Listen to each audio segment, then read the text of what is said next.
This event is combining many things simultaneously at a time. This is also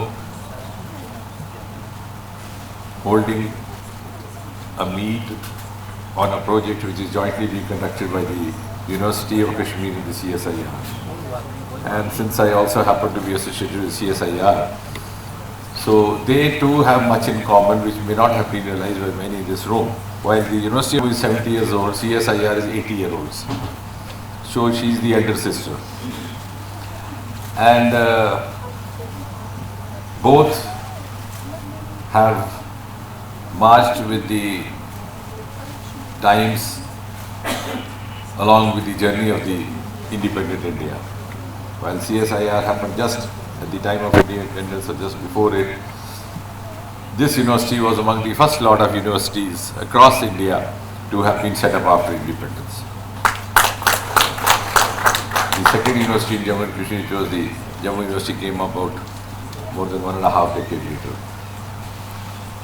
The other common feature which is being represented by this two-day event, which I'm sure not have been discussed anywhere in any of these sessions, is like you didn't discuss that 80-year-old and 70-year-old relationship.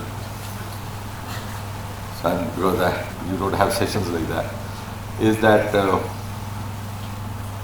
while Professor Neelumar happens to be the first woman Vice Chancellor of Jammu and Kashmir University, we have the first woman Director General of CSIR in the form of Dr. Kalai Salvi.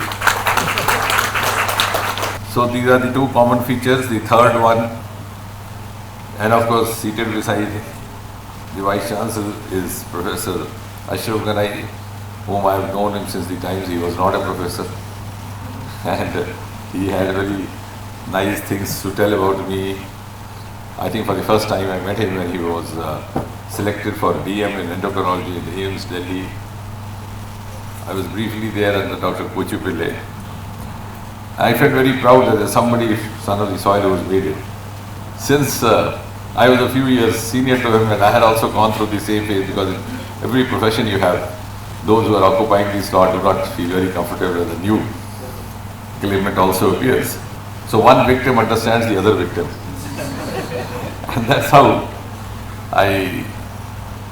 when we had that CME he is referring to, we got him there and then we were regularly associated for many years. The third part, before I say so, is that this event is being held when the entire nation is in upbeat mood after the Chandrayaan landing happened. So wherever I go, I am asked for a selfie as a Minister of Space, without realizing that the other departments I carry are much larger. So suddenly Chandrayaan has overtaken all the human beings. That Vikram and Pragyan are now more popular than most of us, and they make us also photo savvy. So in such an atmosphere, when under Prime Minister Narendra Modi, science and scientists have gained esteem, I think this is one of the best times happening for India. And coupled with that, we have the National Education Policy 2020, which I'm sure one generation will take, but we'll be able to get the best of the aptitude and best of the talent for whatever pursuit, particularly in the area of research and innovation. Because earlier on, we became aspirations of the subject you chose.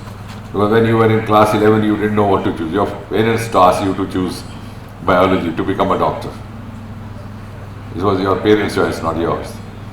Then after class 12, you didn't become a doctor, somehow couldn't make it. Then what do? You had to do BSc in biology or zoology or whatever. I was saying this in the parliament day for yesterday. I explained this.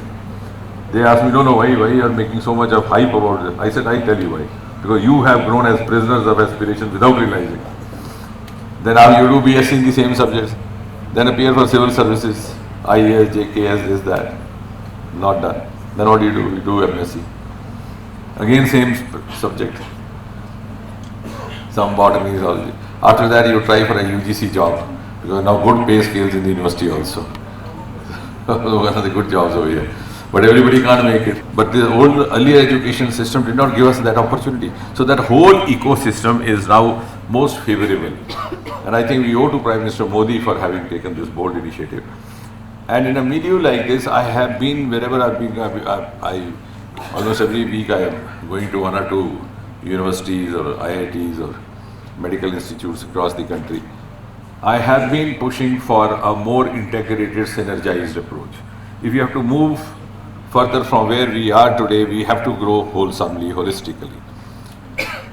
If we are looking forward to become a global player, then we have to live up to the global challenges. We have to live up to global parameters. Our strategies have to be global. Now people talk about Chandrayaan, and now in startups, if you see, of course, the total number of Indian startups has gone up from 350, 400 to 1,25,000 in just 8-9 years because of the new startup policy, which gave you, again, a lot of provisions which were enabling. Similarly, in space alone, in 4 years, we have gone from a simple 4 startups to 150 startups because it was opened up. Earlier on, they were working behind a veil of secrecy. Now you have whole involvement of industry there, private players there. Many of these 150 startups have turned into very lucrative entrepreneurs. So why has this happened? Because we have left it no holds barred, absolutely open. And when this Aditya was on, we had 10,000 spectators over there watching it with their naked eye at a spot which was forbidden. I don't know why we had forbidden. When through Google everybody is watching us even in this room. We have imposed self-imposed barriers on us. So the more integrated and more wholesome we become, the more is the growth, because the further growth has to be. In fact, now we are reverting back to the older philosophies of having integrated engineering and medical colleges, like was the university. You see, that concept already was there in the Western universities like Harvard, etc. And when the first 2 universities began in India, among the, even before the IITs and the AIMS came in, the 2 universities were the BHU, started by Madan Mohan Malviya, and Aligarh University, started by Syed Ahmad Khan. They also had the medical school and the engineering within the same premises. And very recently, I have received proposals from IIT Kanpur and the National Institute of Sciences, Bengaluru. They want to have the same kind of an arrangement with the medical school, because all your technology is now driven by electronics and quantum computing. So unless you integrate, you can't grow further. So I am glad that we have actually initiated, and with Professor Niloofar there, in fact we would make it more institutionalized.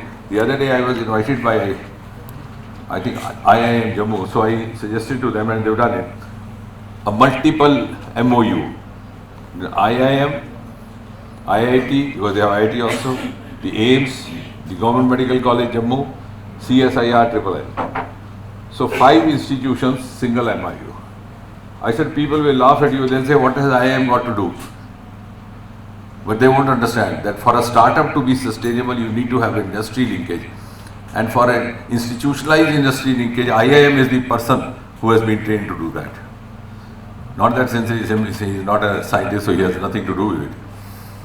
So similarly, I think we could, with all the institutions that we have over here, which are not fully utilized, like for example, the other day, this Unani college that we have in Srinagar, I don't know how many of you are aware, has an MD in Unani medicine. I, out of my own curiosity, because being an inherent, man from scientific fraternity and research, so I keep visiting these places out of my own curiosity to learn. So I told them, you could be a seat of attraction in academics for the entire Indian subcontinent. I don't think you have MD, Unani medicine in many places, but hardly anybody knows. Even in Srinagar, nobody knows, and nobody wants to do it. COVID taught you integrated medicine. You tried to integrate the indigenous systems of medicine, Ayurveda, Yoga, and those of us who were having the maximum amount of contempt for the oriental systems of medicine, particularly many of us belonging to allopathy, which I also began to look the other way. We would receive calls from some of our friends who had migrated to America many years ago, doctors, and they would call up, is there any immunity booster in Ayurveda? Because when you are threatened with the prospect of death, you start looking for everything else. So this is now the time when the world is ready for that kind of integration. That prejudice, that bias, that cynicism between one stream and the other stream is gone away, particularly in the post-COVID time. Did you ever realize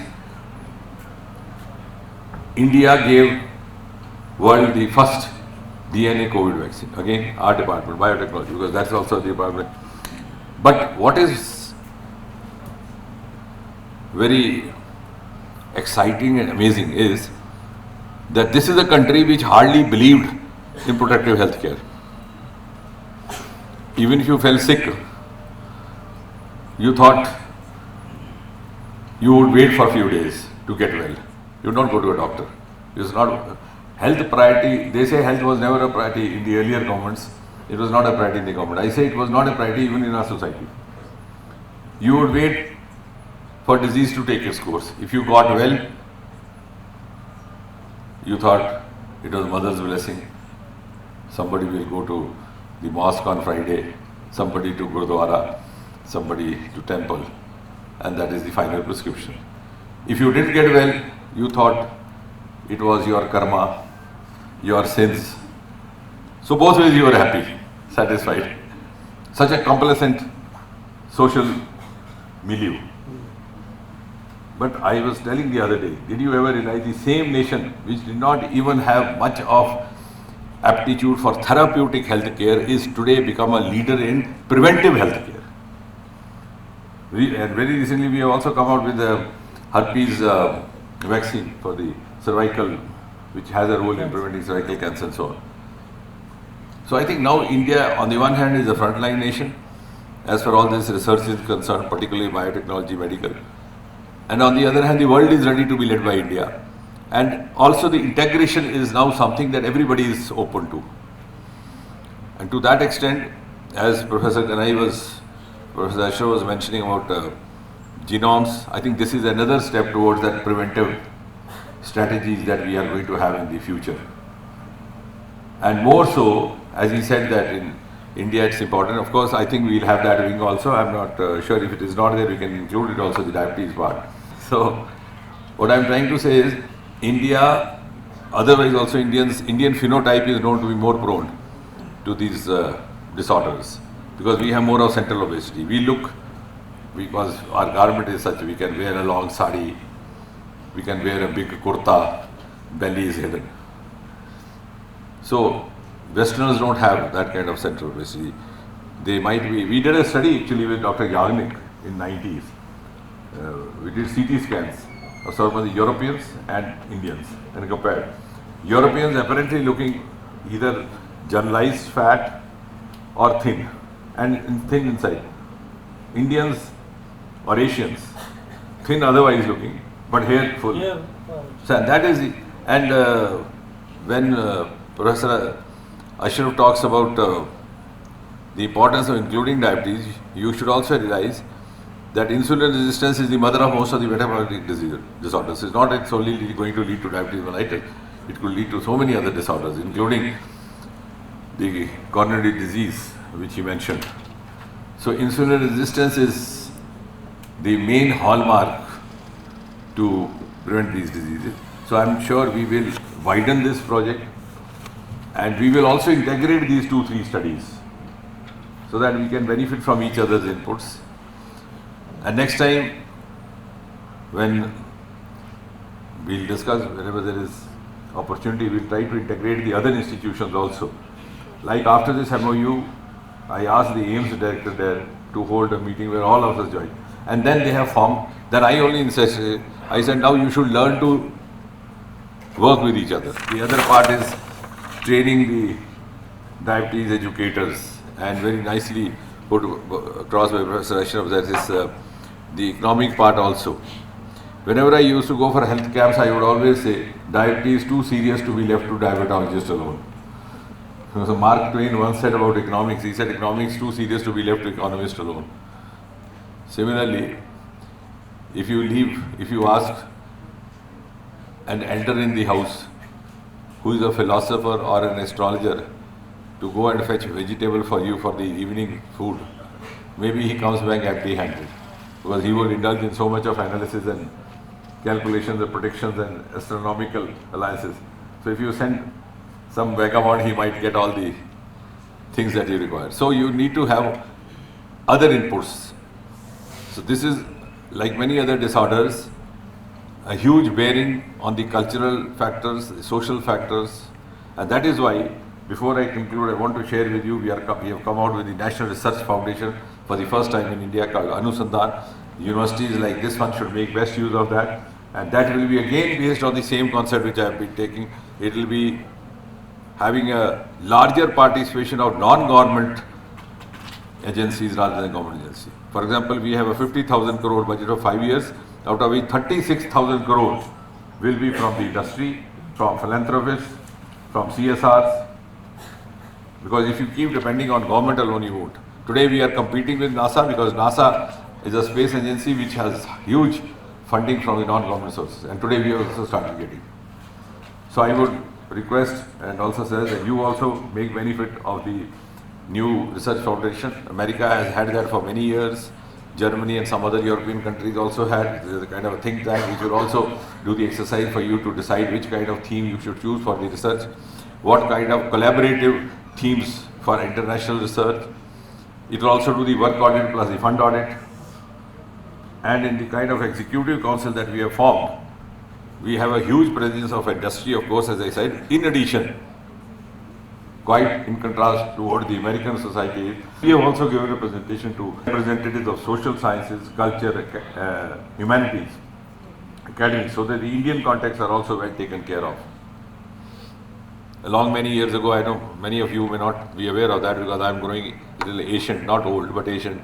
We had a beautiful paper from Kashmir, which was called Kangdi ulcer. So the skin ulcer, one of our seniors did a research, and since we used to hold Kangdi here, now of course nobody holding it, neither Kangdi nor holder. But so it was named as Kangdi ulcer. So we should not lose on our traditional knowledge and traditional inputs that we already have. That's why we have also given representation to representatives from non-scientific streams, even from non-industry areas, including humanities. So it's become a very wholesome body. I would request you to make the best use of it. And as far as the education part is concerned, I agree with Professor Ashraf. I think in 2005, there was a paper of mine in JAPI. It was titled Economic Burden of Diabetes. That time the health minister was Mr. C.P. Thakur. Some of us went there and also presented that. We said there's a huge economic, because these lifelong problems, because you see diabetes, for example, is purely controllable, and sometimes they say diabetes well controlled lives longer than a normal individual also. But it requires a lifelong management, lifelong follow-up. So how do you afford that? So we presented to him because he was himself a very renowned physician, one of the most popular physicians in the state of Bihar. He said, I'll work on it, but then suddenly there was a cabinet reshuffle, so he changed. So next time when we went for a follow-up, we had Mr. Shatrughan Sinha. He was very polite to us. He said, see, I'm myself new to this, so you educate me. So we couldn't do the follow-up, then possibly the government also changed. But this has been an issue which has concerned all of us, not today, for many years. But now with the kind of socio-economic transformation that is happening in India, in the last few years, as much as about 16 crore people have come out of the BPL line, the below poverty line. So there's a rapid increase in the aspiration level as well as the socio-economic transformation. So the entire thing functions in a wholesome ecosystem. So that ecosystem is increasingly becoming more and more favorable for science, innovation, startups. Our startup ecosystem has become number 3 in the world. And I was in Germany, I found many of the startup groups there looking for Indian boys and girls.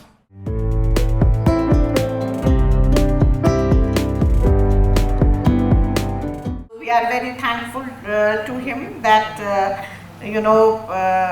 today that he got you for this occasion at the valedictory function of 2 days symposium on genomics. My registrar of the university, and of course Dr. Altaf Bhatt, coordinator of SIRI, a very hard worker with his team from SIRI, my deans of various faculties, faculty members from university, and all the participants who have joined us from other parts of the country are with us since yesterday.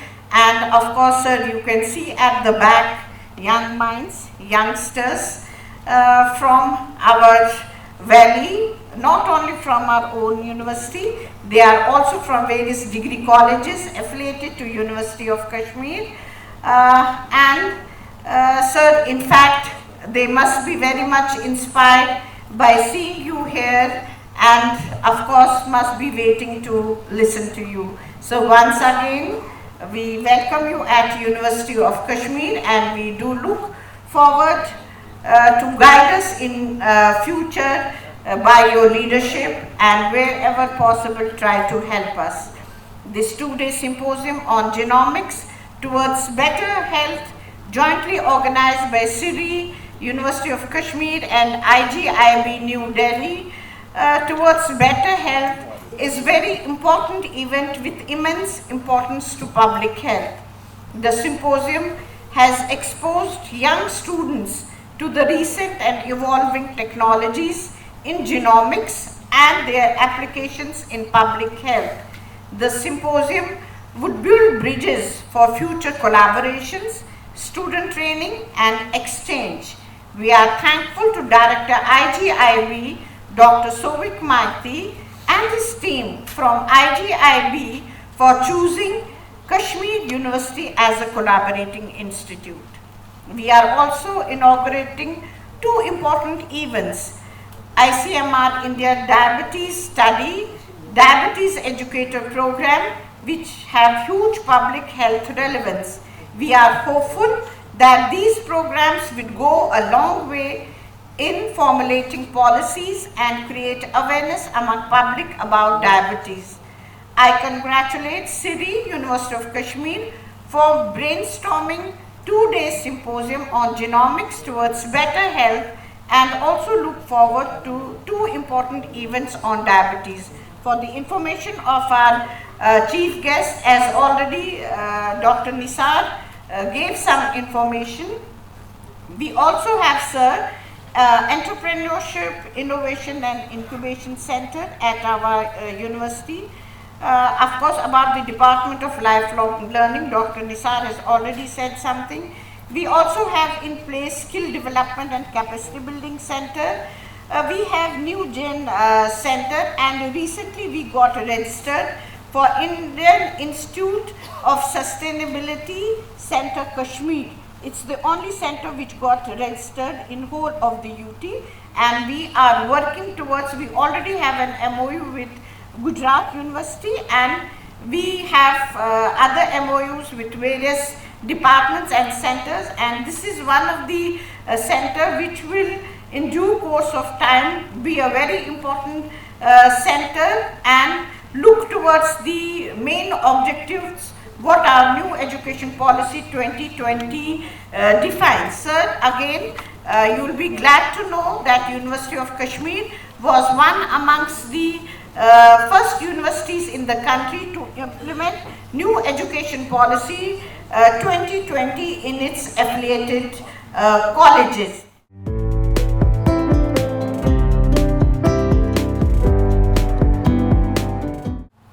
For the information of audience as well as the kind information of Honorable Chief Guest also, I want to reiterate that University of Kashmir is the oldest university in the UT of J&K. We had a long contribution in the educational and research map of J&K, and at present we have not disheartened the community, neither we have disheartened the government. We figure at the 33rd NRF ranking at Government of India, and we are among top 50 universities of the country. Further, we are NAC A accredited university with CGPA of 3.31, and we are contributing to the academics and the research at the UT of J&K.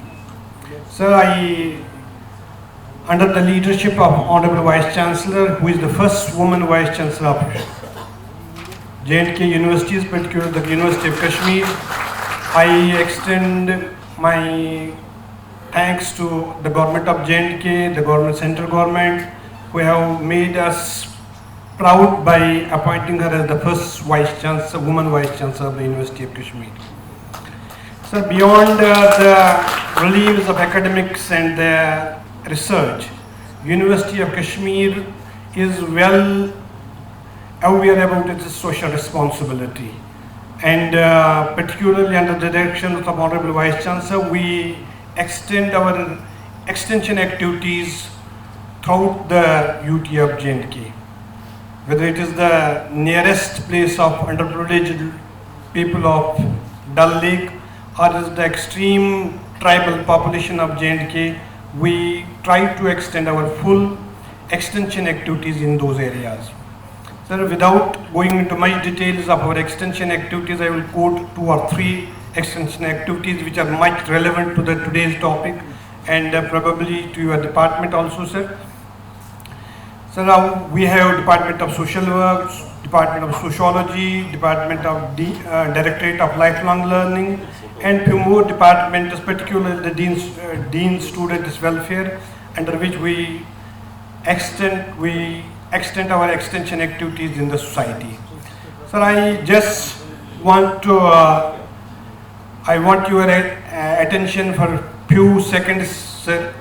Under the aegis of our Directorate of Lifelong Learning, we have trained, sir, 500 BUMS doctors for a certificate course, and all the 500 doctors are now working as community health officers in different health department or the primary health centers of the J&K UT. So that is one achievement which we have done through the Directorate of Lifelong Learning. Sir, again, being the conscious academic institution in the UT of J&K, we have started a course which is a certificate course in the drug de-addiction, and under the aegis of the Department of Social Work, we have already completed 2 batches of counseling drug de-addiction certificate course. We have completed it through the Department of Social Work, and I am pleased to inform, sir, that both the batches at present are adjusted in different rehabilitation centers of the J&K UT, sir. So beyond that, we extend, we have already, I have talked about yesterday also that when there was onslaught of the COVID in UT of J&K, and J&K government was not having a single RT-PCR machine, and university was approached by the government for its RT-PCR machines, and we had only 5 machines at that time. We provided all the 5 machines to the J&K government, along with the manpower of scholars who trained the health employees of J&K in testing the RT-PCR, in testing of the COVID. So we are conscious about the societal responsibilities, sir.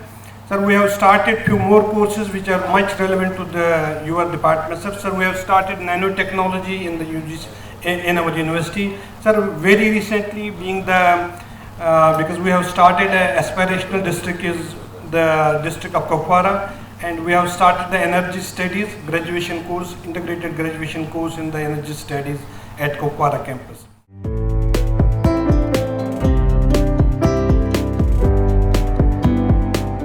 It's my privilege and honor to welcome you all for the inaugural ceremony of the 2-day National Symposium on Genomics towards Better Health on behalf of University of Kashmir and IGIB New Delhi. We are deeply indebted to Honorable Minister of Science and Technology, Government of India, Dr. Jitendra Singh, for accepting our invitation and for his august presence during the valedictory function of Genomics towards Better Health and inaugural ceremony of ICMR India Diabetes Study and Diabetes Educator Program. So your august presence has made this ceremony inspiring for our students and for everyone present here today. So we feel greatly honored to have your presence with us today. We look forward to having your wise counseling advice on this great occasion. We are honored to have with us Honorable Vice Chancellor, Professor Nilofer Khan, whose leadership has set University of Kashmir on a different trajectory in terms of growth, research, quality of the research and education. Thank you, ma'am, for being with us this afternoon. We are witnessing a very rare event. an event where we celebrate the culmination of one of the beautiful and brainstorming symposium on genomics towards better health. But at the same time, we are also inaugurating two equally important programs on diabetes, India Diabetes Studies and Diabetes Educator Program, two programs which have immense public health relevance. In the last 2 days, we have heard wonderful scientific talks on genomics and its amazing power and potential to improve human lives. Genomics is going to play a very important role in future, not only for healthcare, but also for energy, environment, and agriculture. One thing this symposium has set in motion is our students who have joined us from various colleges. I'm sure they will leave with a new perspective on genomics. Its application is in our day-to-day life. And I think that is the biggest asset for any society, when you can ignite young minds with the advances of a field which is extremely important for human welfare.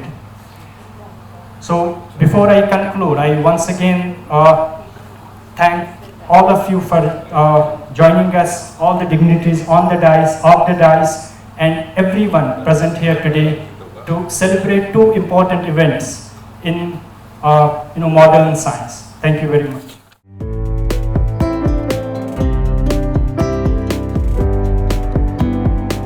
There could have been no better Vice Chancellor who would have brought so much vibrancy in this institution.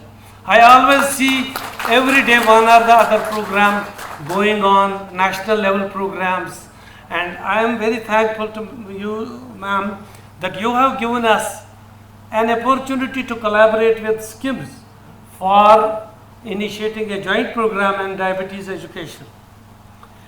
So we know the Altaf Sahab and Nisar Sahab, everybody knows that they have been the pillars of this institution, and I am very happy always to work with them on various projects. So about today's function, the program by IGIB, Genomics in Health, was already planned here. It was a 2-day program, and when sir told me, so I thought there will be no better chief guest for this program than him, because he is a clinician, he has been the scientist, and he is an administrator and facilitator of our programs. So we thought that for his clinical practice, which we have been doing in the state of J&K, he has had immense experience in treating patients, especially with diabetes. I today also get a lot of patients who have been in his follow-up, they follow me now, and they have that laminated prescription of sir, folded like this in pocket, and they take it out and say, sir, can I get same medicine? So I said, I cannot change. It is there for your life. So we can add something to it. So that is the type of a popular clinician he was here. So he is always leaning towards our profession. He is always leaning towards improving diabetes care. And with that background, I think it was the best conjugation of two programs. Genomics in health, genetics in diabetes is one of the primary reasons. At least 50% of the reason for diabetes epidemic in this country is genetic predilection. We have familial association, it is there. We may have environmental factors, but genetics primarily there. I don't know whether the program was including some topics on diabetes, but diabetes, in addition to other non-communicable disease, is a primary disease which is coming here. I was listening to sir here, he was saying on a lighter vein that there is now epidemic of lifestyle diseases in this country. This used to be in the civilized nations. Now we have these diseases, probably we are also civilized. So that is what he said. Probably these non-communicable diseases are going to eat us, devour us, not only our health, our economy also in the future. So we have to do something about that. Diabetes is one of them. So diabetes in-depth study is an ICMR program. It is Dr. V. Mohan, who is a friend of Dr. Jitendra Singh, is from Chennai. He is the chief coordinator. I am incidentally one of the PIs for J&K. I think originally Dr. Jitendra Singh was supposed to do this study, and he handed over to me. And I thought there is no better person for rolling out this study in J&K than him. So that is a very good opportunity.